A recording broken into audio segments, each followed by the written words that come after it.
नमस्कार दोस्तों, खबर बहुत बड़ी है।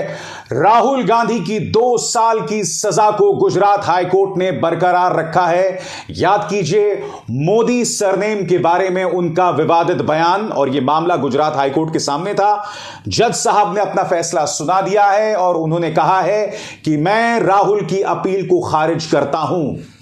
मगर कई बहुत दिलचस्प पहलू सामने उभर कर आए जिस पर आपको गौर करना पड़ेगा। यह मुद्दा था मोदी सरनेम को लेकर, राहुल गांधी के बयान को लेकर। मगर क्या आप जानते हैं कि जब जज साहब ने फैसला सुनाया तब उन्होंने राहुल गांधी के बारे में कहा कि राहुल गांधी के खिलाफ कई और जगह कई और केसेस हैं और आने वाले दिनों में भी कई केसेस होंगे।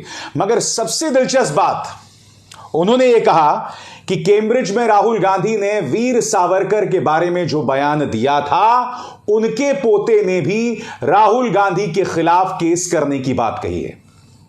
मैं आपसे एक सीधे सवाल पूछना चाहता हूं, वीर सावरकर के बचाव में जज साहब आखिर क्यों आए?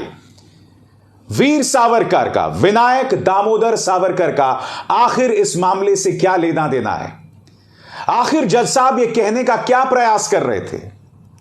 कुछ तथ्य मैं आपके सामने रखना चाहता हूं, क्योंकि देखिए, राहुल गांधी ने भी कोई विनायक दामोदर सावरकर को गाली नहीं दी थी। उन्होंने यही कहा था कि विनायक दामोदर सावरकर ने अंग्रेजों से माफी मांगी थी।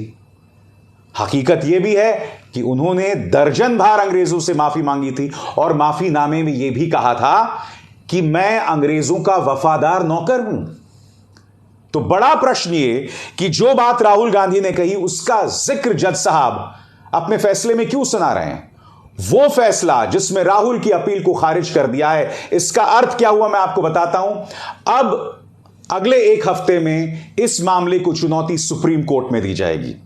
यानी कि राहुल गांधी की जो सांसदी है वो बहाल नहीं होगी, वो बर्खास्त रहेगी। अब यह मामला सुप्रीम कोर्ट में जा रहा है। मगर हैरत अंगेज बात यह कि सावरकर के बचाव में जज साहब आते हैं।